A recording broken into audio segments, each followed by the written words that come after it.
Shalom Bapak Ibu dan teman-teman, berikut ini adalah respon dari Mas Ade Armando dan karena itu mari sama-sama kita mendengarkan lebih dahulu. Saya tidak ingin terlihat sombong, tapi saya sih percaya selama yang saya lakukan benar, Tuhan akan selalu melindungi. Kali ini yang jadi pusat tuduhan adalah bahwa saya dengan sengaja ingin mengadu domba umat Islam dan Kristen, dan saya juga dituduh memfitnah Pak Yusuf Kalla. Tentu saja itu keliru. Kedua tuduhan itu saya tolak. Karena itu demi menjaga nama baik saya, kali ini saya ingin jelaskan duduk perkaranya. Tuduhan itu menyebar gara-gara podcast saya di program Kupas Berita Cokro TV pada 9 April 2026. Di podcast itu saya tampil bersama dua host Cokro TV lainnya, Egracia Salsabila dan Cindy Florensin. Judulnya, kok Yusuf Kalla bilang orang Kristen diperintahkan bunuh orang Islam? Judulnya sih memang terkesan sensasional. Tapi terus terang kami tidak mengada-ada. Itu juga bukan sekedar clickbait.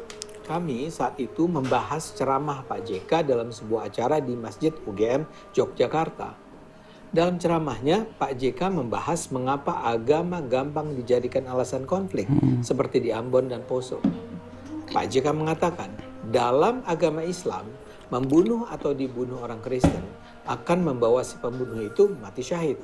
Begitu juga, dalam agama Kristen, membunuh atau dibunuh orang Islam akan membawa si pembunuh mati syahid. Pak JK menegaskan ajaran Islam dan Kristen soal kematian syahid itu sama. Itu bukan kalimat kami ya. Saya dan kawan-kawan tidak mengedit-editnya atau memanipulasi kalimat asli. Pak JK memang mengatakan itu. Kami bertiga berdiskusi dengan merujuk pada sejumlah video yang sudah beredar di TikTok dan Instagram. Yang menyebarkan potongan video itu bukan kami ataupun tim Cokro TV. Kami di Cokro TV sangat peduli dengan persoalan hubungan antar umat beragama. Kami selama ini senantiasa mengingatkan semua warga Indonesia adalah keluarga, terlepas dari latar belakang suku, agama, ras, etnisitas, kelas ekonomi. Karena itu kami dalam podcast tersebut mengatakan, kami prihatin mengapa Pak JK mengatakan begitu, apalagi tentang agama orang lain. Cindy yang adalah pemeluk Kristen mengatakan bahwa dalam agamanya tidak ada perintah untuk membunuh. Demikian pula saya menjelaskan dalam Islam juga tidak ada perintah membunuh orang Kristen. Dalam ajaran Islam memang ada perintah Tuhan untuk berperang. Tapi tidak ada yang menyatakan bahwa kalau umat Islam membunuh orang Kristen akan memperoleh surga. Dengan begitu kami menganggap pernyataan Pak JK berbahaya karena bisa menyesatkan masyarakat. Menurut kami Pak JK adalah tokoh terkemuka dan berpengaruh yang pandangan-pandangannya didengar masyarakat.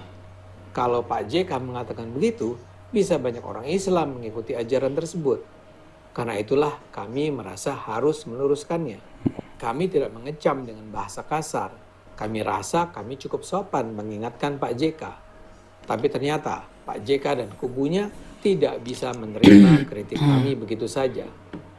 Saya tidak tahu apakah Pak JK sendiri menyaksikan rekaman podcast kami. Karena bisa saja dia hanya membaca judulnya dan menerima masukan dari orang-orang di sekitarnya. Jadi bisa saja sebetulnya Pak JK hanya dikipas-kipasi. Tapi yang jelas kemudian Pak JK marah. Bahkan dalam konferensi pers yang dia lakukan, dia sampai bilang, apakah Ade Armando berani untuk berangkat ke Ambon? Dia menyaksikan keberanian saya untuk mengikuti jejaknya ketika konflik terjadi di awal 2000-an dulu. Dan ketika ditanya wartawan, Pak JK juga menjawab bahwa dia dan timnya sedang mempelajari kemungkinan melaporkan saya ke polisi. Oke, teman-teman dan Bapak Ibu semua, poin dari yang disampaikan oleh Mas Ade Armando ini membantah perihal adanya tuduhan bahwa mau membenturkan penganut agama yang dalam hal ini adalah Islam dan Kristen. Jadi itu poin yang kemudian dibantah oleh Mas Ade Armando dan kemudian beliau meluruskan perihal podcastnya yang cukup ramai pada beberapa hari yang lalu yang dalam podcast itu membahas perihal pernyataan Pak JK. Nah teman-teman dan Bapak Ibu sekalian, ini sebagai informasi tambahan bahwa sekarang pun juga sudah ada ya konferensi kedua jikalau tidak salah dari Pak JK dengan timnya itu, tetapi bedanya ini menghadirkan beberapa tokoh termasuk dari Kristen, yaitu Pak Pendeta Damanik yang secara jelas itu membela Pak Yusuf Kalla. Teman-teman, ini videonya juga sudah ramai sekali dan itu memunculkan beragam reaksi ya. Nanti kita akan bahas pada sesi berikutnya. Tapi teman-teman dan Bapak Ibu sekalian, apakah kemudian mengenai Pak Ade Armando ini, kalau kita lihat rekam jejaknya, apakah Pak Ade Armando ini adalah sosok yang kemudian punya niat untuk mengadu domba ataupun membenturkan sesama penganut agama yang ada di bangsa Indonesia ini? Tadi Mas Ade Armando sempat menyampaikan bahwa mereka ataupun Mas Ade Armando sendiri adalah orang yang peduli perihal keharmonisan antar umat beragama. Nah, memang kalau kita perhatikan, saya setuju dengan pernyataannya demikian, karena memang selama ini salah satu public figure ataupun pegiat media sosial ya, yang memberi perhatian dan juga menyampaikan keprihatinan manakala terjadi peristiwa-peristiwa intoleransi yang dialami oleh saudara-saudara kita yang beragama Kristen, itu ya salah satu diantaranya adalah Mas Ade Armando ini. Selain daripada ada Mas Permadi dan juga ada beberapa pegiat media sosial lainnya yang aktif sekali memberikan atensi perihal intoleransi yang terjadi di beberapa wilayah di bangsa kita Indonesia. Oleh karena itu, teman-teman dan Bapak Ibu sekalian, memang terkait dengan pernyataan dari Pak JK itu, sebenarnya di kalangan Kristen sendiri ini juga memunculkan pro dan kontra. Ada yang beranggapan yang mana kemudian anggapan itu ataupun penilaian tersebut didasarkan pada pemilihan diksi oleh Pak JK dalam ceramahnya itu, bahwa baik Kristen maupun Islam itu sama-sama berpendapat dan seterusnya, sehingga kemudian diksi ini dimaknai sebagai sesuatu yang menuntun pada satu pengertian bahwa Pak JK sedang berbicara perihal teologis, Pak JK sedang berbicara perihal ajaran dalam suatu agama yang disebut di situ diantaranya adalah agama Kristen.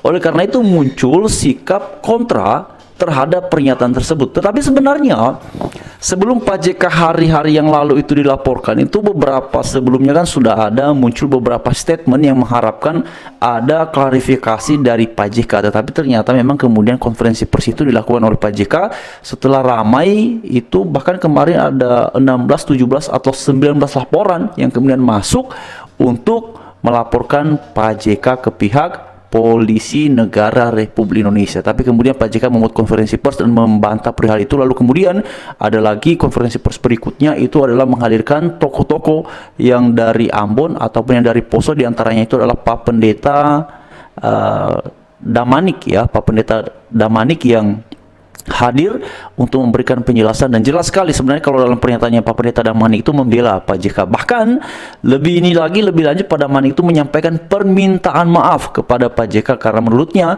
apa yang terjadi hari-hari ini adalah gara-gara kami yang berkonflik pada waktu itu disampaikan oleh Pak Pendeta Damanik. Dan teman-teman sekalian, respon dari ataupun sikap dari Pak Pendeta Damanik ini pun juga kembali memunculkan reaksi, menimbulkan respon baru. Tidak sedikit yang kemudian memberikan komentar bahwa wah, ini ada sesuatu dengan Pak Pendeta Damanik ini ya. Bahkan tadi saya lihat komentarnya ada yang menyebut istilah hamba uang, ada yang menyebut istilah kemudian apa istilah itu teman-teman, Yudas Iskariot, dan beberapa istilah lainnya. Teman-teman bisa mengecek itu komentarnya itu banyak sekali.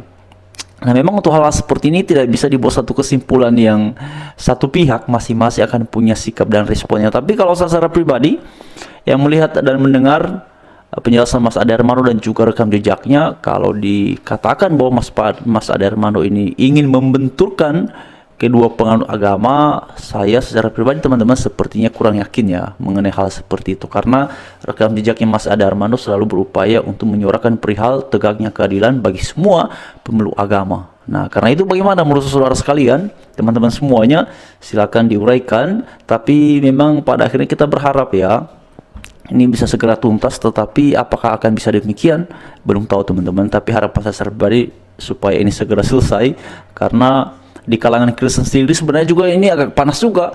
Ada yang setuju dengan Pak JK, ada juga yang kemudian kontra dengan Pak JK. Jadi teman-teman, nantilah dulu kita bicara di luar dari Kristen. Di kalangan kita sendiri yang beragama Kristen itu ada dua posisi sekarang. Ada yang pro dan juga ada yang kontra. Nah, teman-teman di sini berada di posisi yang mana? Silahkan diuraikan pada kolom komentar yang tersedia. Tapi kita doakan ini semoga segera dan cepat untuk selesai. Shalom, Tuhan memberkati.